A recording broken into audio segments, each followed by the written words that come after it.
Señoras y señores, bienvenidos al aula magna Dr. Miguel López Francés de la Universidad Nacional del Sur. Nuevamente nos damos cita en esta sala para realizar un acto de entrega de un título de doctor honoris causa, en este caso a la doctora Aida Kemmelmacher de Carlucci. Preside esta ceremonia el señor rector, el doctor Guillermo Crapiste, acompañado por la abogada María Victoria Pellegrini, quien oficiará de madrina de la distinguida, y por la reconocida de esta jornada. Nos acompañan también otras autoridades de esta universidad, la señora vicerrectora, secretarios generales del rectorado, decanos de los departamentos académicos, consejeros superiores y departamentales, también por la naturaleza de este acto, por supuesto, miembros del Poder Judicial, integrantes del Ministerio Público Fiscal y del Foro Local, otras autoridades del Honorable Consejo Deliberante, del Colegio de Abogados de Bahía Blanca y más invitados especiales. Como comentamos habitualmente cada vez que se realiza uno de estos actos, esta ceremonia tiene sus orígenes en las universidades medievales, cuando los aspirantes a algún título eran presentados a la comunidad universitaria por un padrino. El padrino tenía a su cargo el elogio o la laudatio, como es su nombre original en latín, y mediante este ponía a consideración de los demás integrantes de la comunidad universitaria los méritos de su apadrinado. Recreando este símbolo, vamos a invitar a oficiar de madrina de la doctora Kemmelmacher de Carlucci a la abogada María Victoria Pellegrini, quien hará referencia a la trayectoria de la homenajeada. Señor rector, autoridades universitarias, autoridades públicas presentes, señoras y señores.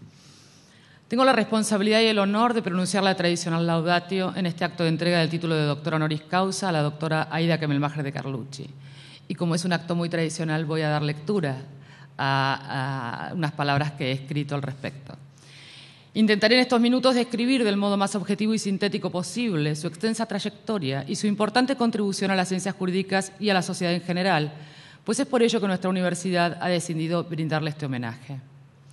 A través del doctorado honoris causa, la Universidad Nacional del Sur confiere el más elevado reconocimiento a quienes por sus méritos extraordinarios en el campo científico, social y cultural, justamente a causa de su honor, merecen la incorporación a su comunidad. Es un acto de fuerte contenido simbólico, pues mediante el mismo, la universidad hace pública su convicción de que la persona a quien se le otorga este título posee, representa y transmite los valores e ideales más trascendentes de esta comunidad universitaria. Aida Kemmelmacher de Carlucci es una de las juristas argentinas de mayor reconocimiento, tanto en el ámbito nacional como en internacional. Se graduó y obtuvo su título de doctora en Ciencias Jurídicas y Sociales en la Universidad de Mendoza, ciudad en la que continúa viviendo y donde ha desarrollado y desarrolla, además de su vida familiar, una prolífera e inquieta actividad desplegada en varios ámbitos: jurisdiccional, doctrinario y docente. En todos ellos, con un marcado compromiso por el respeto de los derechos humanos y las libertades individuales. Durante su paso por el Poder Judicial, más específicamente en su calidad de jueza de la Suprema Corte de Justicia de Mendoza, siendo la única mujer en dicho órgano judicial por más de 20 años, su labor jurisdiccional ha sido ampliamente reconocida dentro y fuera del país, dando lugar a centenares de comentarios jurisprudenciales publicados en libros y en revistas jurídicas. Así, además de resolver cuestiones concretas de personas reales, con exquisita pluma y en un lenguaje claro, concreto, alejado de toda presunción u ostentación de su profundo conocimiento de varias ramas del saber, sus sentencias se transforman en verdaderos pilares de construcción doctrinaria en diversas materias. Es de destacar su reconocida labor en materias tan amplias como la responsabilidad civil, cuestiones ambientales, comerciales y propias del derecho de familia. En el campo de la renovación del derecho, la doctora Kemmelmacher de Carlucci se destaca por su ardua y profunda labor doctrinaria, la cual no se circunscribe a la doctrina judicial, sino también teórica.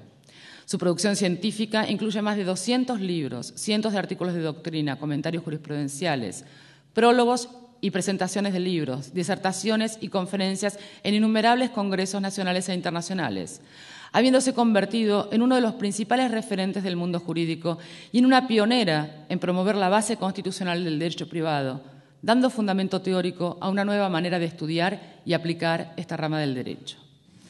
Tradicionalmente, toda la elaboración teórica en torno al derecho privado se desentendía de cualquier contenido constitucional.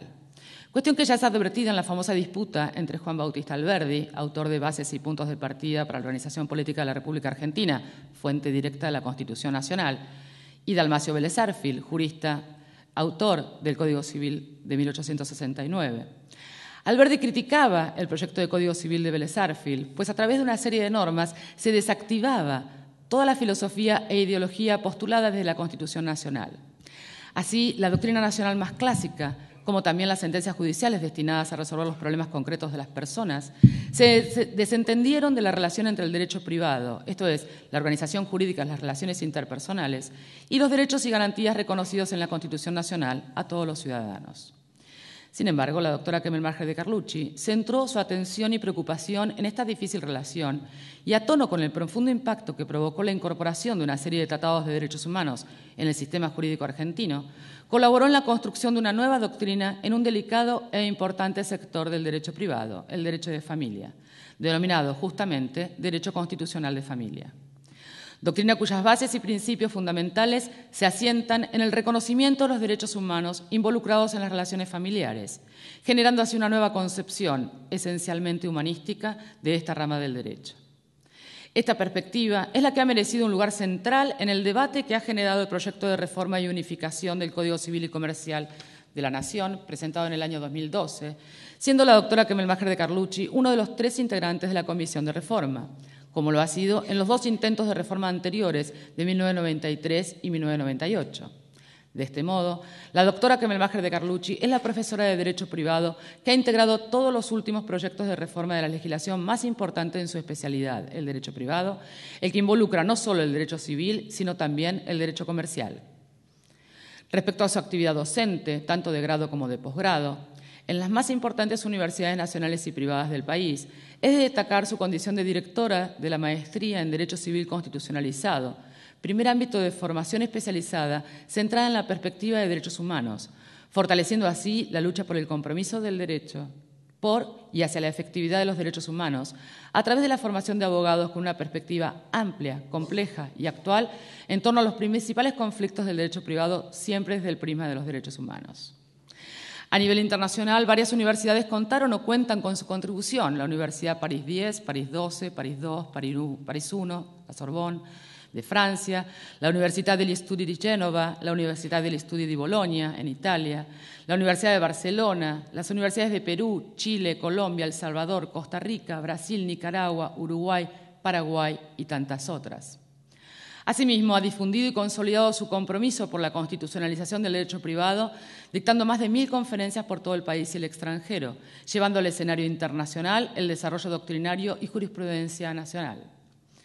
Su dedicación y excelente producción científica son reconocidas en el país y en el mundo, habiendo recibido importantes distinciones honoríficas, entre ellos 2 veces el Premio Conex, doctora honoris causa de las Universidades Nacionales de Rosario, Mendoza y Córdoba, de la Universidad Interamericana de Morelos, México, miembro honorario de diversas asociaciones de estudio de Derecho Civil, de la Academia Nacional de Derecho Civil, del Derecho de Familia, Niñez, de Derecho Ambiental, etc. Pero además de todo ello, la doctora Kemel Maher, en forma infatigable, dedica la mayor parte de su tiempo a recorrer todo el país, asistiendo a encuentros, jornadas, congresos, participando de la discusión de diversas cuestiones del derecho de familia, difundiendo sus ideas con serenidad y firmeza, transmitiendo generosamente sus conocimientos, con la última información y las novedades de mayor actualidad, siempre, como dice ella, sin maquillaje, a cruda verdad. Y en esta permanente actividad ha logrado formar escuela, con discípulos y discípulas a lo largo y ancho del país, conformando un verdadero colectivo federal, transformándose en una generosa maestra. Por último, es de destacar su estrecho vínculo con el Departamento de Derecho de la Universidad Nacional del Sur, pues desde sus comienzos contribuyó en la formación de su plantel docente, tanto siendo jurado de varios concursos docentes, como así a través del dictado de cursos de posgrados. Además, integra la planta docente de la reciente carrera de especialización en Derecho de Familia, Niñez y Adolescencia del Departamento de Derecho de la Universidad.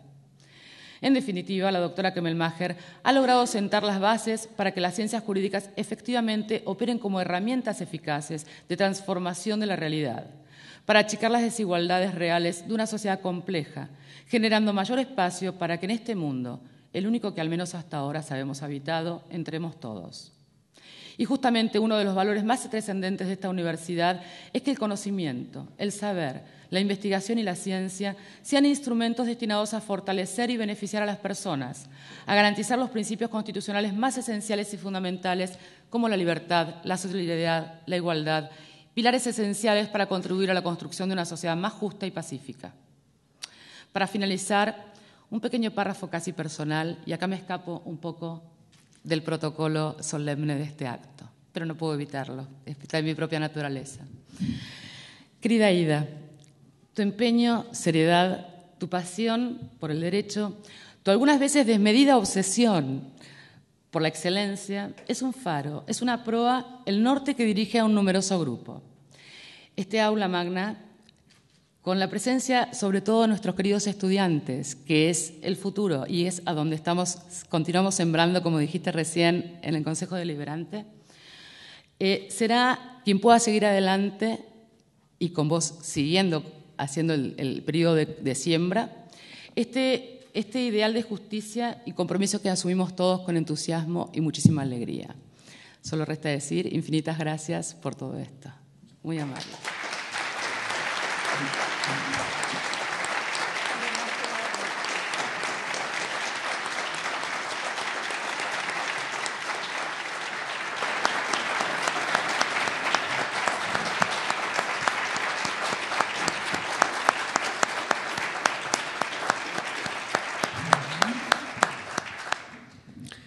Como hemos comentado, esta ceremonia tiene sus raíces en las que se realizaban hace siglos en los orígenes de las casas de altos estudios.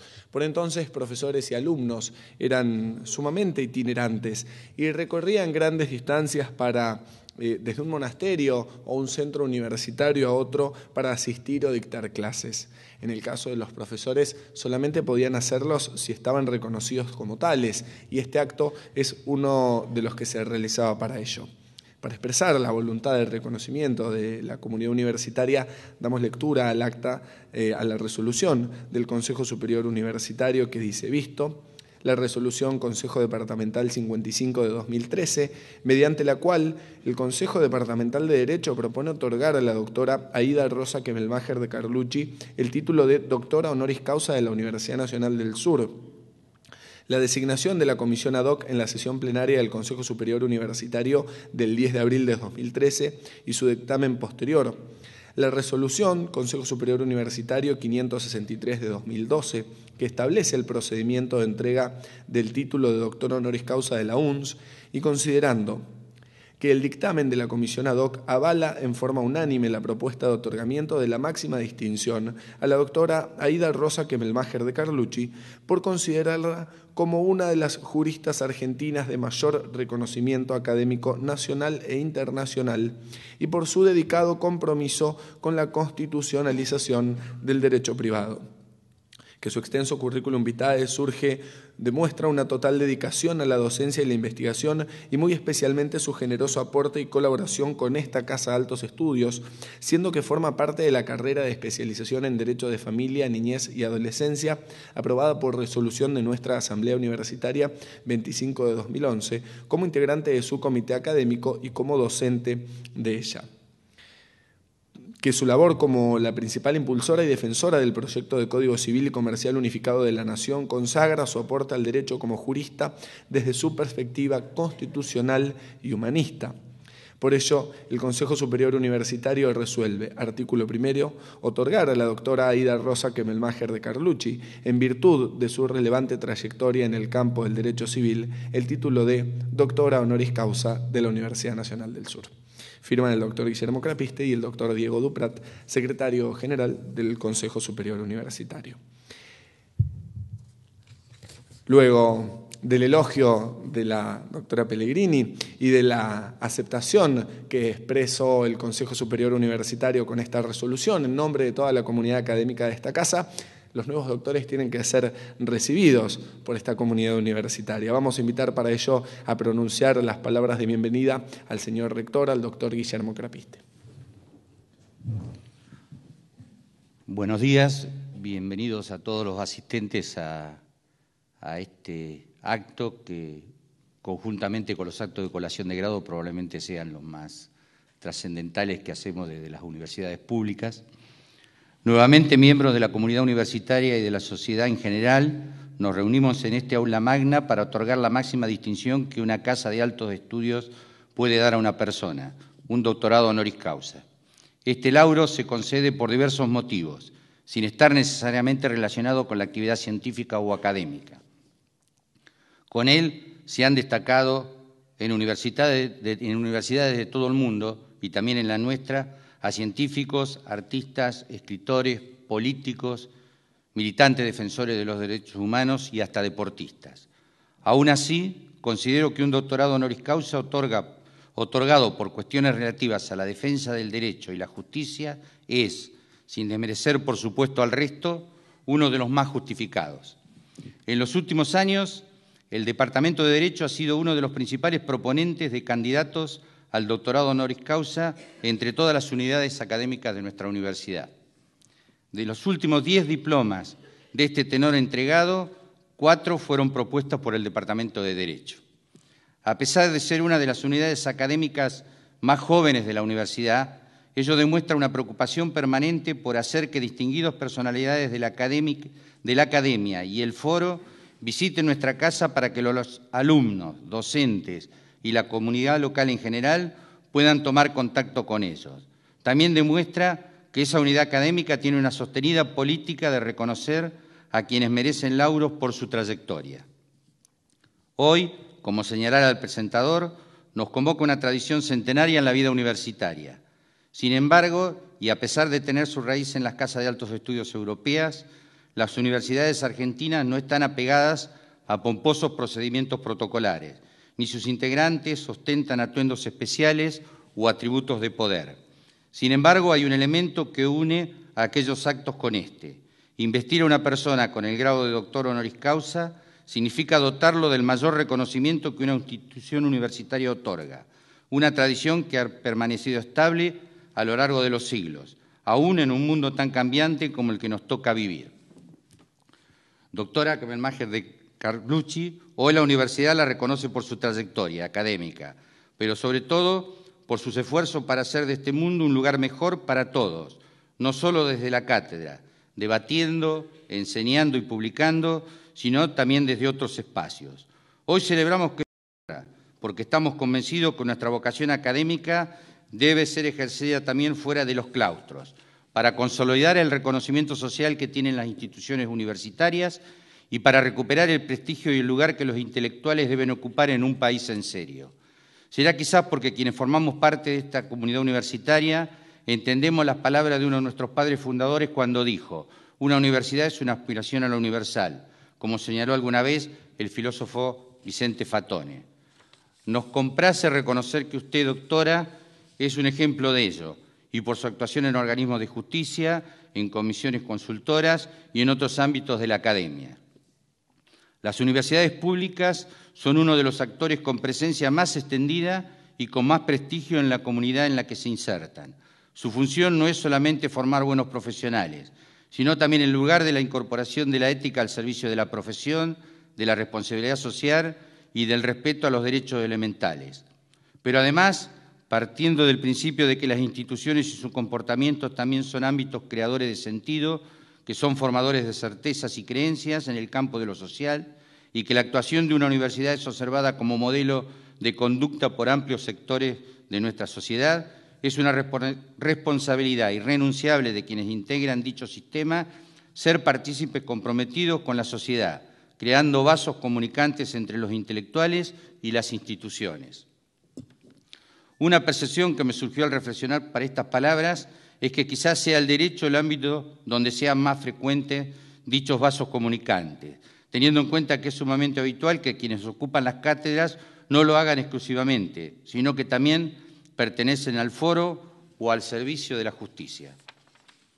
Le aseguro, doctora Kemmelmacher, que puede sentirse reconfortada porque no son solo sus pergaminos académicos los que nos trajeron a esta ceremonia. Al realizar un acto de este tipo, la universidad, como institución encargada de formar a futuros dirigentes de la nación, muestra a la sociedad, y particularmente a los jóvenes, a quienes reconoce como modelos de compromiso y comportamiento. Hoy la recibimos como integrante de nuestra comunidad y guardamos el privilegio de contarla como una más entre nosotros, como una mujer del derecho que prestigia al mundo académico, pero también como una persona comprometida que dignifica a nuestro país y a su sistema de justicia. Desde hoy, la Universidad Nacional del Sur es también su casa. Bienvenida.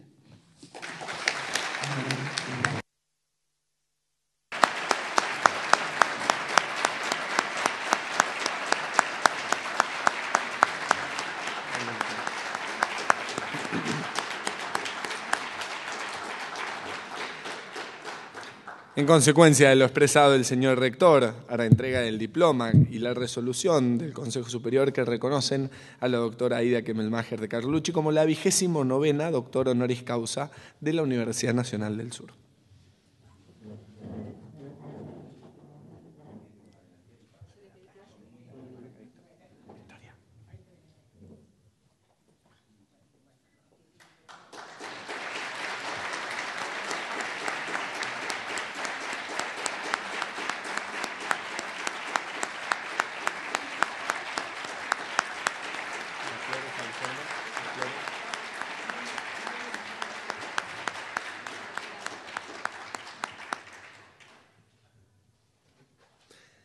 También invitamos a las autoridades a firmar el libro de actas de la casa donde se registra esta ceremonia.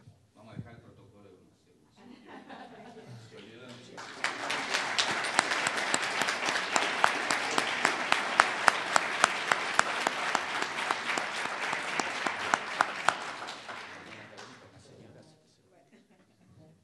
Bueno, podemos hacer la firma, si quieren, del libro de actas después, Guillermo, cuando firma toda la comunidad universitaria. Bien. Como es habitual, les contamos en los actos solemnes de la universidad, todos los que quieren pueden acercarse a firmar el libro de actas en las entregas de los doctorados honoris causa o en las asunciones del rector. Pueden, luego de la rúbrica de las autoridades, todos los asistentes acercarse también y firmar como parte de la ceremonia.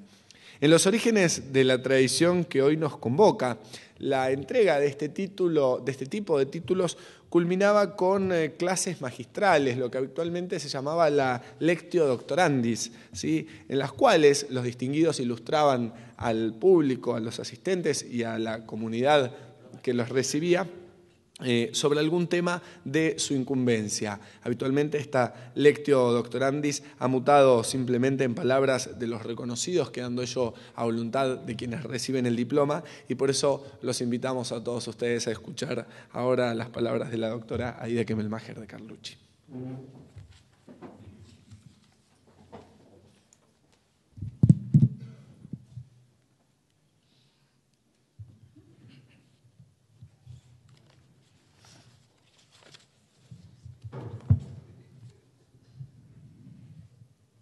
Muy buenos días, señor rector, señora vicerrectora, señor decano, demás autoridades, queridos amigos, todos aquí reunidos.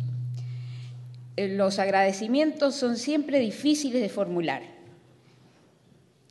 ¿Cómo expresar con palabras los sentimientos que embargan a una profesora de Derecho, a quien esta universidad honra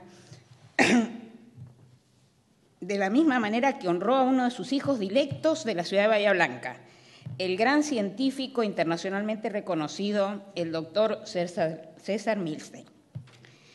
¿Qué tengo yo de común con semejante personalidad? Que no sea que nuestros ancestros vinieron de la misma zona europea buscando en nuestro país la tierra donde sus hijos pudiesen educarse en libertad y sin discriminaciones. Si debo cumplir con el proverbio árabe, cuando hables, procura que tus palabras sean mejores que el silencio, quizás debería callarme, pero esta actitud sería francamente muy descomedida con quienes tuvieron la generosidad de presentarme a esta universidad, de los amigos que tuvieron la iniciativa de esta honra que hoy recibo. Dicen que el título de profesor honoris causa se otorga a una trayectoria, por lo que quien lo recibe es generalmente una persona madura. Mi madurez física no necesita ser explicada. Es manifiesta para los que tienen buena visión. Mi trayectoria, en cambio, requiere mirar hacia atrás.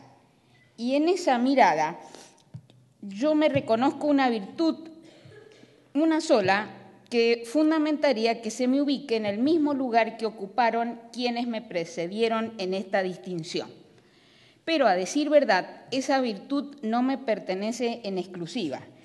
La aprendí de los gigantes de la historia. ¿Quiénes son esos gigantes? ¿Qué me enseñaron?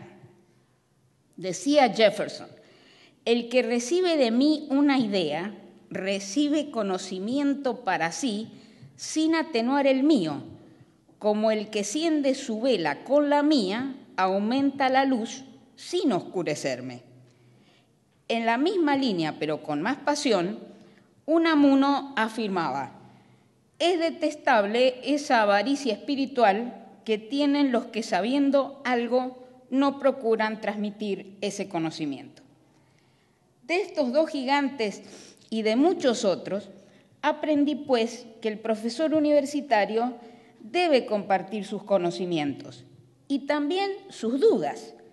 Para eso necesita tener la mente abierta, dispuesta a creer que nadie funda ni refunda el universo de la educación, sino que la educación es un rehacerse permanente. Cuando algo importante acaece en mi vida, como es recibir un doctorado honoris causa, busco ahora en Internet, en paralelo, qué acontecimientos significativos ocurrieron para la comunidad ese mismo día en otros años. De esa búsqueda resultó que un 23 de agosto, como hoy, pero de diferentes años, muchas cosas significativas ocurrieron para los pueblos. Así, en el mundo de la ciencia, un 23 de agosto de 1984, científicos estadounidenses hallaron en Kenia restos comunes al hombre y al mono, que datan de hace 18 millones de años. La tartaranieta de Darwin puede seguir hablando a favor del creacionismo, pero la teoría de la evolución se ratifica a cada paso con evidencias como la mostrada en ese día, como hoy, en 1984. En el arte, un 23 de agosto de 1912, nació Gene Kelly, aquel bailarín, coreógrafo, actor, cineasta estadounidense que actuó en películas como Cantando bajo la lluvia, Un americano en París, obras maravillosas que me sorprendieron y me hicieron feliz durante mi infancia y adolescencia, y me mostraron qué terrible sería el mundo sin la música, sin la danza.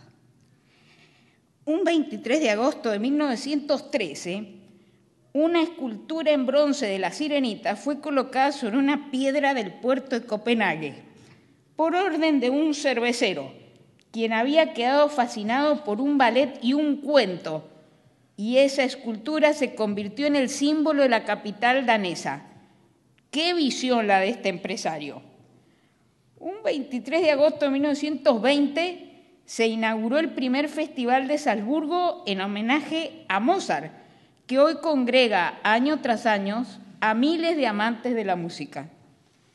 En la política, cosas muy importantes para la paz acaecieron un 23 de agosto.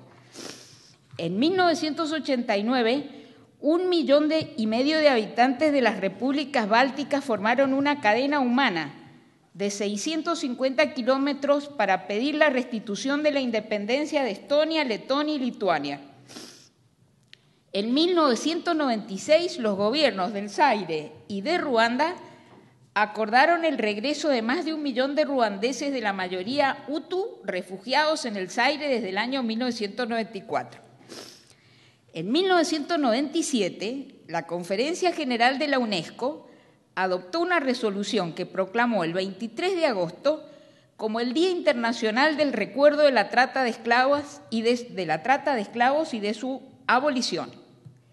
Recuérdese que el comercio transatlántico de esclavos duró durante más de 400 años, desde finales de los años 1400 hasta su evolución cerca del 1800.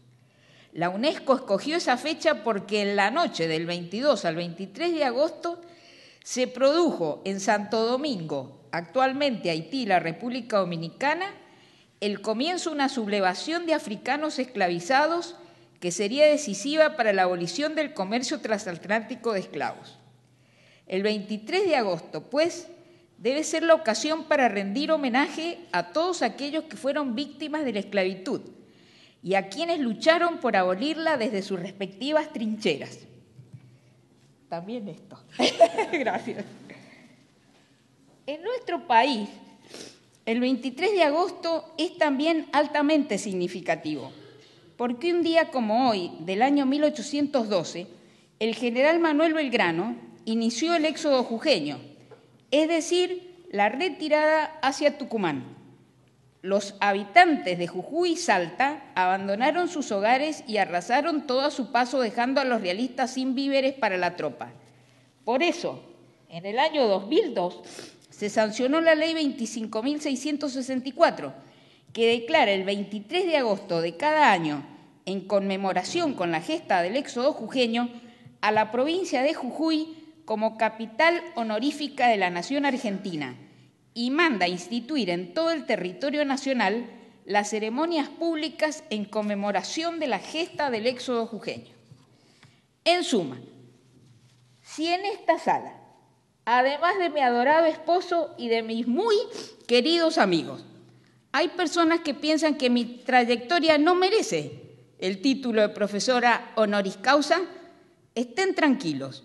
Piensen que están aquí no solo por este acto que para mí tiene tanta significación, sino en conmemoración de acontecimientos significativos para la historia del arte, de la ciencia y de dos acontecimientos trascendentes para la libertad y la independencia de todas aquellas personas privadas de independencia y de libertad. Muchas gracias.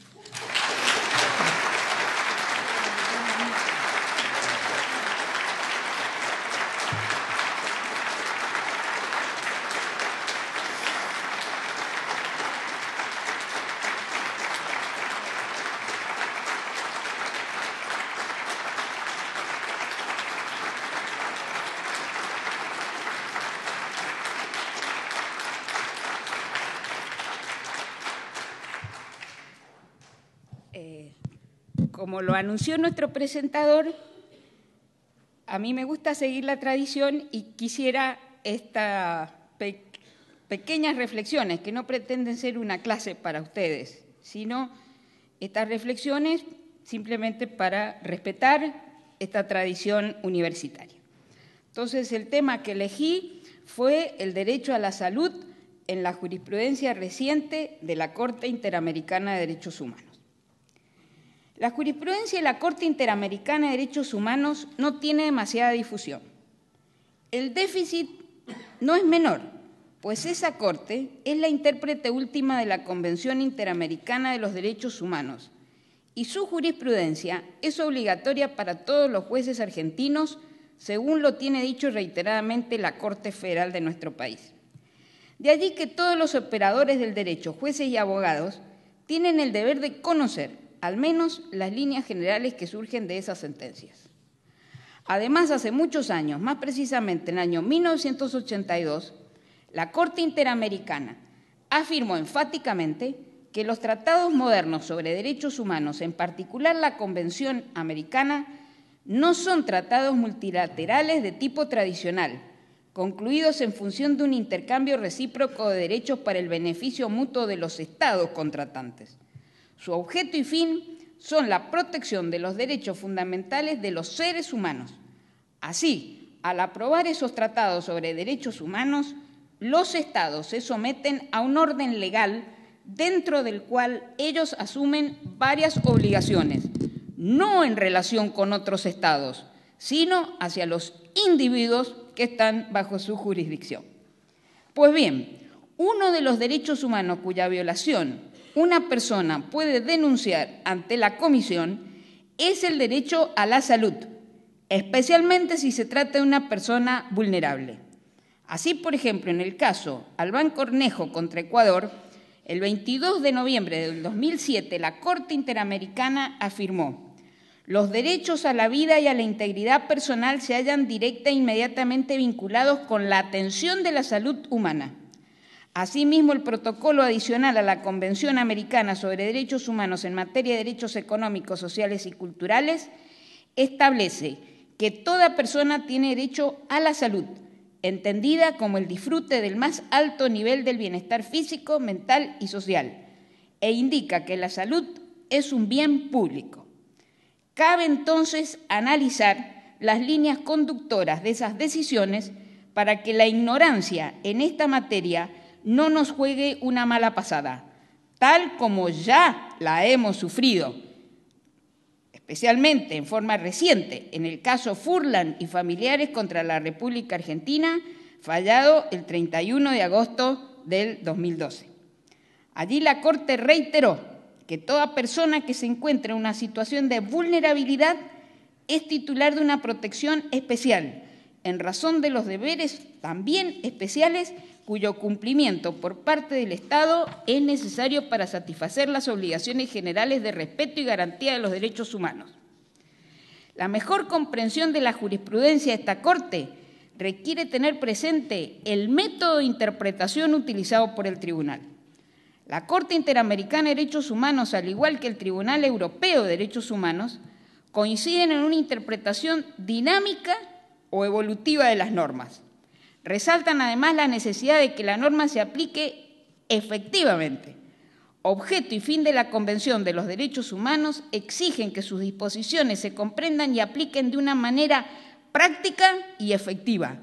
Reclaman, pues, de los operadores del derecho el esfuerzo necesario para perfeccionar y profundizar este instrumento normativo, que debe ser calificado de vivo y dinámico para evitar su obsolescencia. De este modo se adhiere así a la interpretación dinámica, no originalista, y los dos tribunales no se cansan de repetir que la Convención debe ser interpretada teniendo en cuenta las costumbres y las necesidades sociales, preservándolas de todo anacronismo. La Convención, entonces, es un instrumento vivo que debe ser interpretado a la luz de las condiciones de la vida actual. Precisamente esa interpretación evolutiva obliga a la Corte Interamericana a mirar la realidad y verificar si sus preceptos se cumplen o si se trata de una simple ley sin alma, dictada ad pompam, velos tentationem, es decir, con fines puramente retóricos, o por el contrario, si los derechos pueden ser ejercidos, cuestión altamente significativa en materia de prestaciones de salud. El derecho a la salud es un típico derecho económico y social que requiere entonces un Estado activo.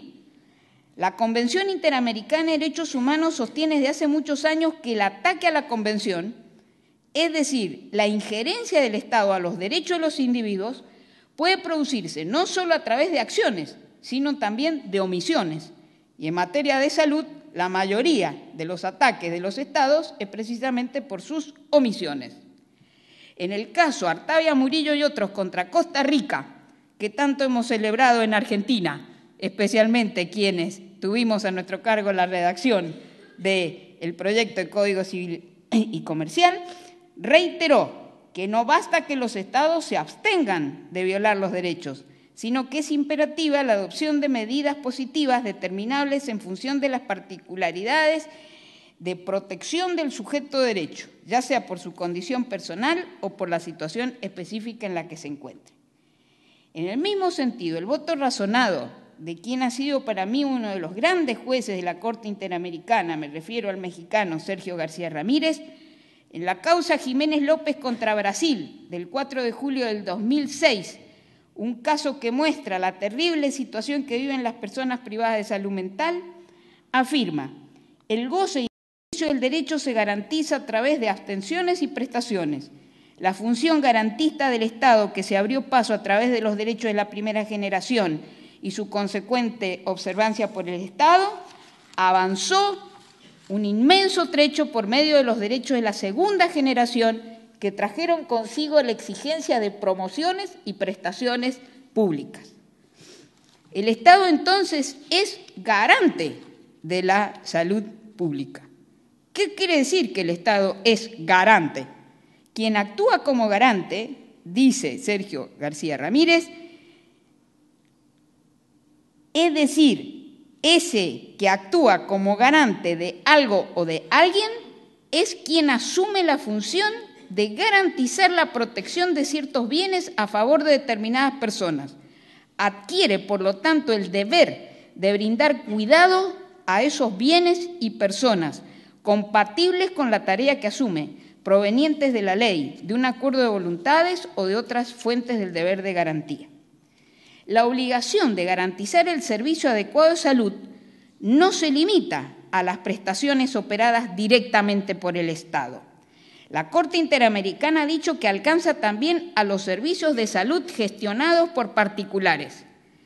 En el caso Jiménez López contra Brasil, del 4 de julio del 2006, que les acabo de mencionar, que termina con la muerte de este interno dentro de una institución privada, dijo la Corte, cuando el Estado resuelve trasladar a otras manos la prestación de un servicio que naturalmente le corresponde, porque forma parte del acervo de los derechos sociales a los que corresponden deberes estatales, no queda desvinculado, es decir, excluido de su responsabilidad estricta, de la atención que se brinda a las personas cuyo cuidado se confía a un tercero. La encomienda es pública y la relación entre el Estado que delega y el tratante delegado existe en el marco del orden público. Por todo lo expuesto, el Estado incumple con la obligación de asegurar el servicio de salud, tanto éste no se preste por los particulares a quienes delegó como por él mismo. Y ese Estado incumpliente normalmente es condenado por la Corte a una serie de prestaciones reparadoras, especialmente si ha tenido pleno conocimiento de la situación. Así, por ejemplo, en el caso Comunidad Indígena Sayomaxa contra el Paraguay, del 29 del 3 del 2006, la Corte dijo: el Estado tenía pleno conocimiento del riesgo real y de la situación de vulnerabilidad en la que permanecían los miembros de la comunidad, en especial los niños, mujeres embarazadas y ancianos, así como de su mortandad. En efecto, los líderes de esta comunidad de pueblos originarios habían remitido el informe antropológico en el que se detallaba que, entre otras cosas, se estaban produciendo muertes en sus aldeas y que sus miembros por años no habían tenido la visita de ningún doctor, enfermera o promotor de salud que las atienda. Consecuencia de todo esto es la constante mortandad de niños por enfermedades fácilmente curables, como la diarrea, los vómitos, etc. Pero aquí no termina la labor de la Corte Interamericana. En la sentencia recaída en el caso Alban Cornejo contra Ecuador, ya mencionado, se dice allí que debe darse real eficacia a los derechos de los pacientes, entre ellos el derecho a la información. De allí que, no obstante reconocer que Ecuador había adoptado ya diversas medidas para regular la prestación del servicio de salud, le ordenó llevar a cabo en un plazo razonable una amplia difusión de los derechos de los pacientes, utilizando los medios de comunicación adecuados y aplicando la legislación existente en el Ecuador y los estándares internacionales.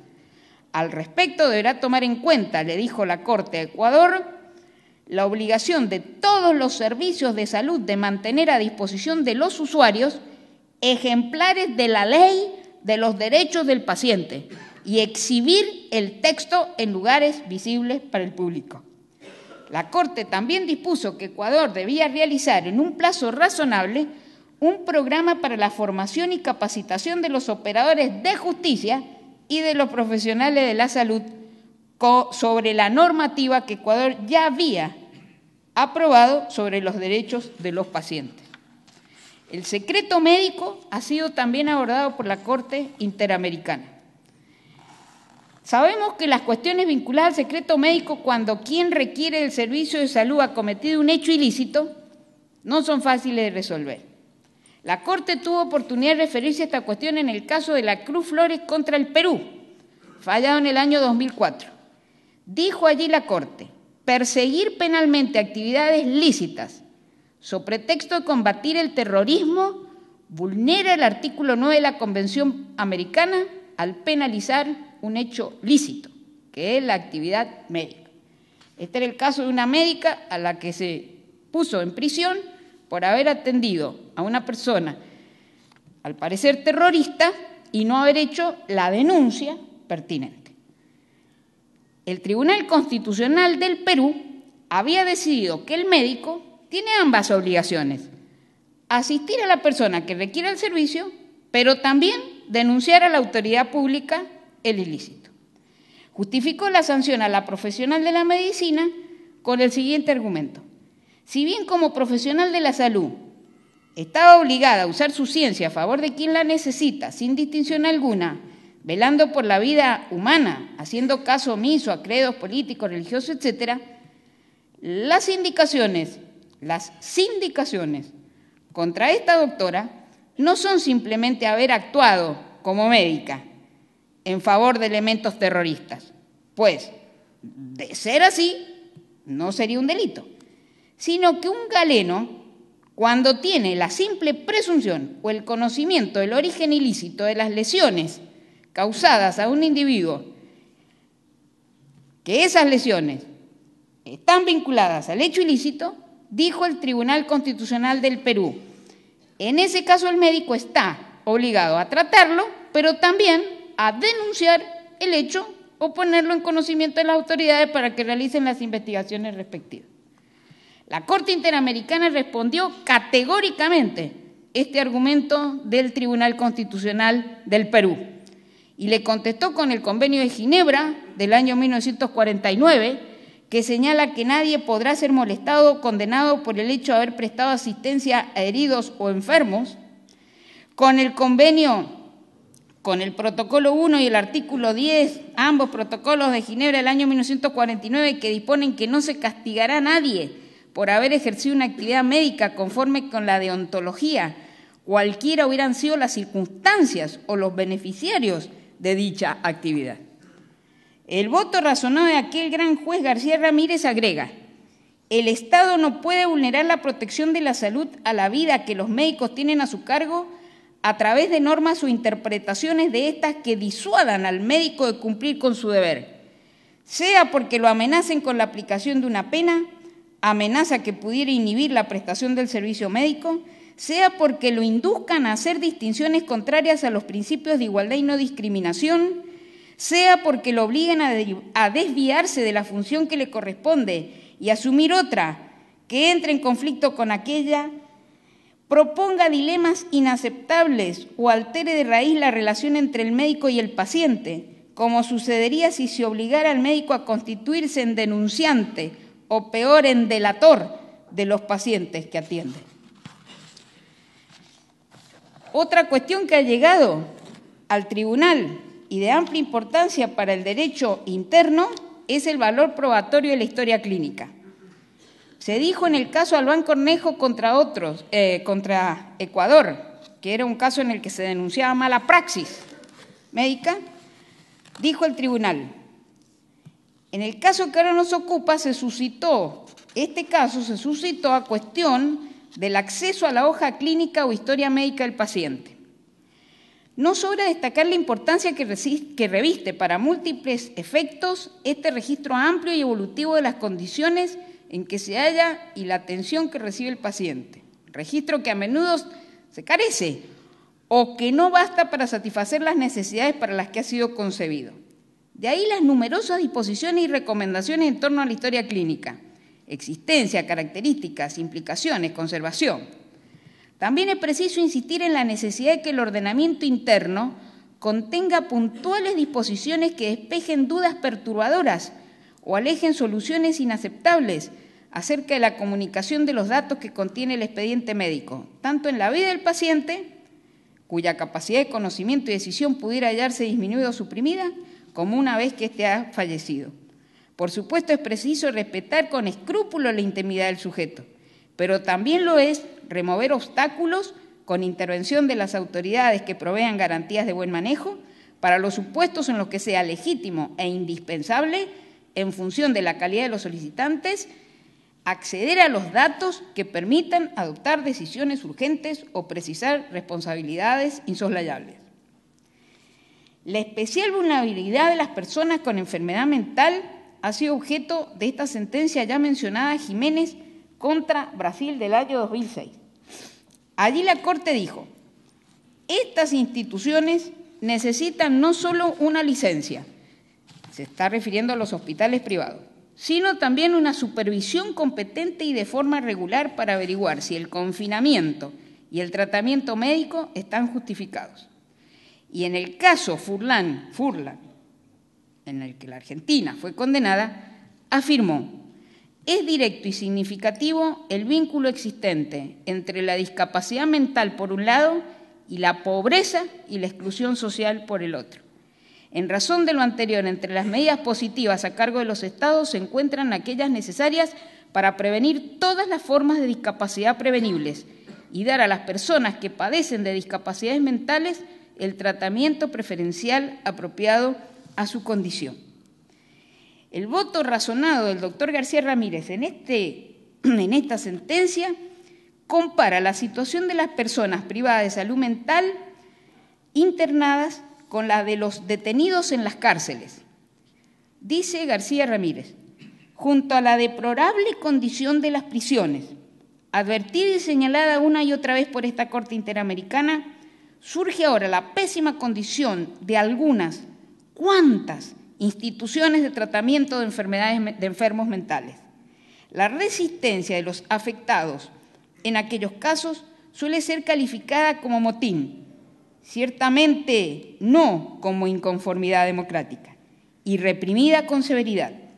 La protesta, si la hay, por parte de los enfermos mentales, venciendo las brumas de la ausencia o de la extrañeza, pueden desembocar en un destino acaso peor: la absoluta indiferencia o la aplicación de correctivos terapéuticos que constituyen en el fondo castigos muy severos e intimidaciones sin sentido.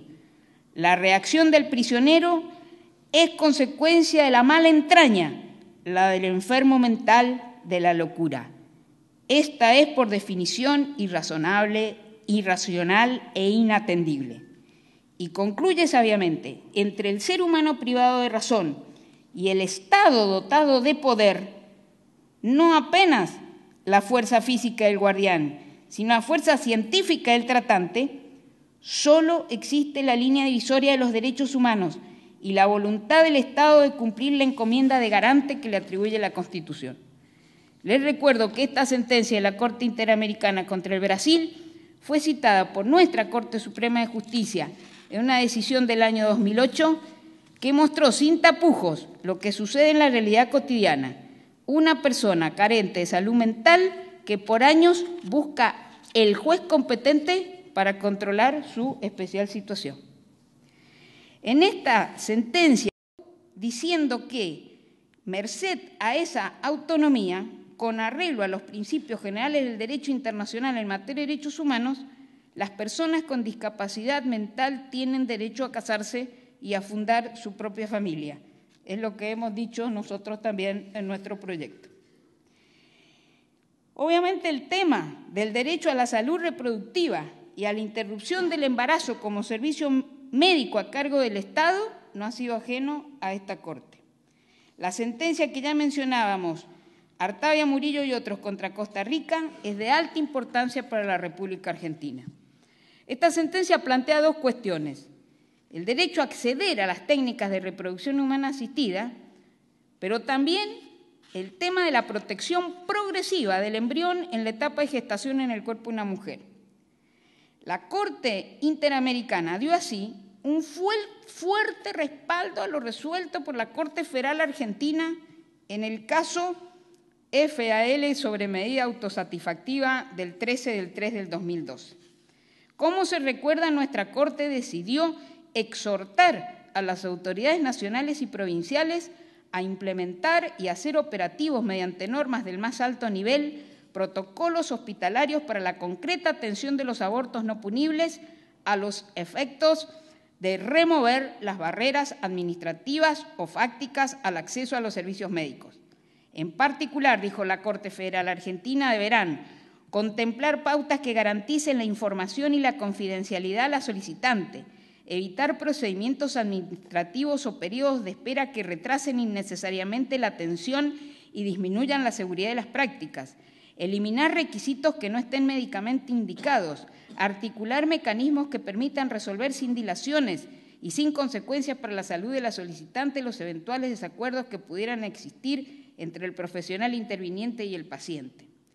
Todo esto fue convalidado por la Corte Interamericana cuando analiza el artículo 4 de la Convención Americana de los Derechos Humanos y resuelve en el sentido que no corresponde interpretar de modo restrictivo el alcance de las normas penales que permiten la interrupción del embarazo en ciertas circunstancias, pues no existe un derecho absoluto del embrión.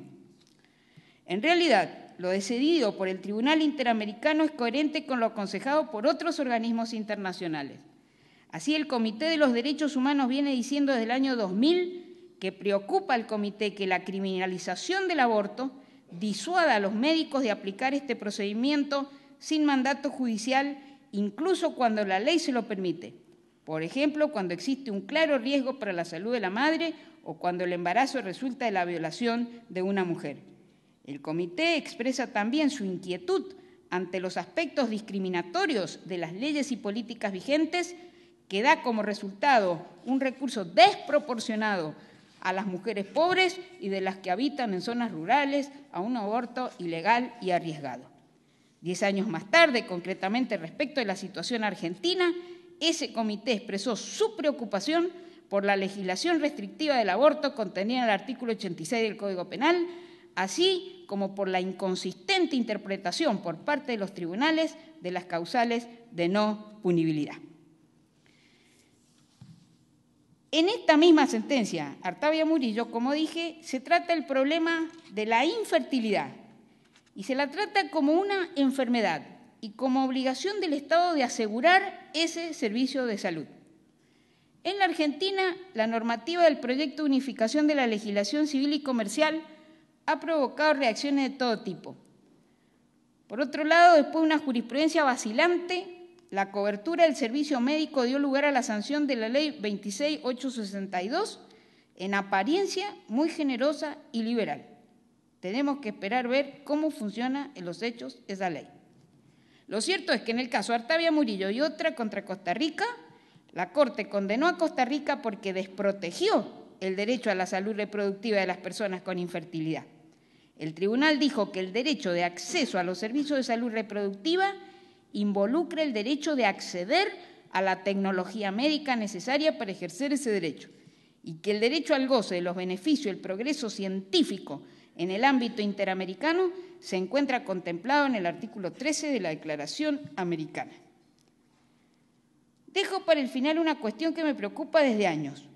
¿Cuál es si frente a la violación de un derecho humano, el derecho penal necesariamente debe entrar en juego? Pues de otro modo el derecho humano no tendría protección suficiente. La respuesta no es sencilla. Las víctimas siempre reclaman el funcionamiento del sistema penal, reclaman sanciones cada vez más severas, acciones imprescriptibles, etc. Reconozco que en ocasiones la lectura atenta de las decisiones de la Corte Interamericana dan la sensación de que para el tribunal, si no se sanciona penalmente al responsable, no hay verdadera reparación a la víctima. Personalmente entiendo que el derecho penal no siempre, podría decir casi nunca, es el instrumento adecuado y que la reparación de las víctimas de estos ataques puede provenir de otras fuentes mucho más eficaces. Sigo una vez más el pensamiento de Sergio García Ramírez, que en el caso contra Ecuador, en el que se reclamaba que para que exista verdadera protección, el delito de mala praxis médica debía ser tipificado especialmente, dijo allí García Ramírez: esta situación, la del caso, que permite al Estado opciones de técnica legislativa, difiere de la que se presenta cuando un instrumento internacional vinculante para aquel contiene una descripción del hecho criminal producto de una larga elaboración a la que concurren la preocupación y la decisión de la comunidad internacional. Tales son los casos mencionados por la Corte del genocidio, la tortura, la desaparición forzada. Esos casos sí requieren tipificación penal por parte del Estado que adhiere al tratado, porque tengo normas del derecho internacional que me obligan a esa penalización. Pero no es el caso que se estaba resolviendo allí, donde lo que se hablaba era de una mala praxis médica. Por lo tanto, entendió que no había violación por el hecho de que el Ecuador no previese la mala praxis médica como un tipo penal específico y determinado. Cierro entonces. Hace muchos años, cuando se celebraba el 10º aniversario de la Declaración de los Derechos del Hombre, aquella gran mujer que fue Eleanor Roosevelt dijo: en definitiva, ¿dónde empiezan los derechos humanos universales? En pequeños lugares, cerca de nosotros, en lugares tan próximos y tan pequeños que no aparecen en los mapas. Pero esos son los lugares que conforman el mundo del individuo, el barrio en el que vive, la escuela, la universidad en la que estudia, la fábrica, el campo o la oficina en que trabaja. Estos son los lugares en los que cada hombre, mujer y niño busca ser igual ante la ley, en las oportunidades, en la dignidad, sin discriminación. Si esos derechos no significan nada en esos lugares, tampoco significan en ninguna otra parte. Si una acción decidida de los ciudadanos para defender esos derechos a su alrededor, sin una acción decidida de los ciudadanos para defender esos derechos a su alrededor, no se harán progresos en el resto del mundo. Nadie puede dudar de la acción decidida de la Corte Interamericana en la defensa del derecho a la salud de los más vulnerables. De allí la importancia de conocer su jurisprudencia, para que los ciudadanos contemos con instrumentos poderosos para hacer progresos también en este ámbito. Estamos luchando, pues, en la expresión de Hannah Arendt, por el derecho a tener derechos, que es lo mismo que decir el derecho de cada individuo de pertenecer a la humanidad. Muchas gracias.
Luego de estas palabras hemos llegado al final de la ceremonia. Le agradecemos a todos ustedes la asistencia. Las autoridades rubrican el libro de actas, donde se deja constancia de lo realizado hoy aquí en esta sala, y por supuesto les agradecemos a todos que hayan llegado hasta aquí a presenciar esta nueva investidura de un doctorado honoris causa. Muchas gracias. Como les contábamos, pueden acercarse a firmar todos aquellos que lo deseen, y podemos cerrar con un nuevo aplauso a la distinguida.